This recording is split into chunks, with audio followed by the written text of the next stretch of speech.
If you thought my alarming news video was alarming, I'm sorry, but I've got to top it. I've actually written several things over the past 2 days. I've been taking kind of a break. I've been writing, but I've been having a hard time deciding what I wanted to make a video on exactly. But I was just flipping through the news today, and apparently this happened yesterday. You know, I don't watch TV, so I've been busy all day with a situation that came up. But I was just flipping through the news today, and I already wrote the article about it, so here it is. We've been tricked. This is more than just alarming news. I want you to go back and watch my alarming news video for a little history on this one. The recent highlighting of Clinton as a failure by the media and the Bush administration wasn't a simple ploy to garner more Republican votes. Don't worry, I got sucked in as well. You know, with the whole YouTube politics thing, Fox is taking over, and, oh, well, they're, you know, whatever.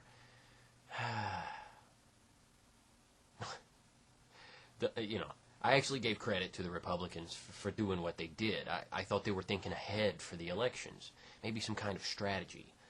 I was wrong. I gave them too much credit. They, after all, aren't smart enough to think ahead of anything. They are good at one thing, and one thing only: diversionary tactics. Not a large diversion, not even a particularly good one.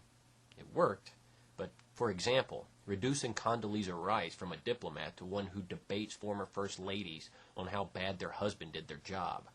The Clintons played right in, of course, because that's what politicians do. But what was the diversion for? Last week, a compromise was reached with the White House and Senator John McCain in particular, the leading opponent of the original bill. The new bill can be summarized as thus. The bill would create military commissions to prosecute terrorism suspects. It also would prohibit blatant abuses of detainees, but grant the president flexibility to decide what interrogation techniques are legally permissible, citing the Associated Press. This is the same president who thought that the Geneva Conventions, particularly Article 3, Section 1, Subtext C, is open for interpretation. For those of you in the dark, that entry in the Geneva Treaty reads as follows. Outrages upon personal dignity, in particular humiliating and degrading treatment. So, what we have here is the president relenting and compromising with McCain, which I'm sure went something like this. Yeah, all right, I'm George Bush for a minute. Look here. We need to, I know this is not a good impression, we need to maintain control of Congress, so shut up about my bill. We'll drop the Geneva stuff and simply say in this new bill that the treatment is up to me, the president. Capiche? McCain, a Republican, agreed, whether he wanted to or not. Now, it must be said that it doesn't matter one shit to me whether Democrats or Republicans control anything. They both have the brains to drive this country right into the ground. One is just in a different way than the other. I have a hard time understanding exactly why Americans can't seem to see the cause of terrorism. They don't want to kill you, or harm your children, or even cut the tags off of your mattresses. Well, not until after the war on terrorism was declared and initiated, anyway. Now they want you fucking dead for supporting your president's actions. The U.S. government is perpetuating terrorism. They have been since September 11th, 2001. By invading Middle Eastern countries, they have given these people a license to be extreme, even more extreme than those guys on TV who drink Mountain Dew. They are using that license. So what does the government do? Do they change the foreign policies that enraged the terrorists in the first place? Yeah.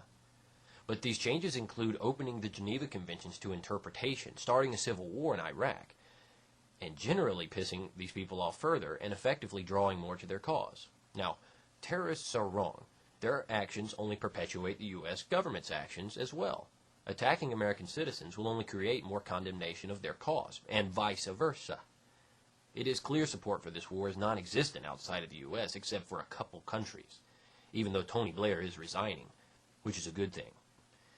This brings a brighter light on my position that problems can be solved through nonviolent, non-participation, and non-provocation. If the U.S. simply stepped out of the Middle East, providing only aid to countries like Lebanon, Iraq, which isn't so easy, they need to stay and work that one out, and then send aid, and places like Palestine and Darfur. Why would terrorists want to kill them for it? Same thing if the terrorists would simply stop the violence. It would give the U.S. nothing to fight. Of course, the U.S. would find something, simply because they are assholes and can't support themselves without war. Anyway, I am totally disgusted. This bill only needs approval from Congress, which is expected by the end of the week. The interrogators need only call the president before they torture someone into submission. By the way, those military trials do not include a jury of anything, just a judge who decides fate, and the military doles out the punishment accordingly, and I'm sure there will be no appeals process. So Bush's wording of the bill went from extremist to ambiguous. He himself is now the grand facilitator of international war crimes. Congratulations, America. Your government agents may now commit these crimes and face no consequence. In fact, they will be protected by the president himself. You fear the wrong terrorists.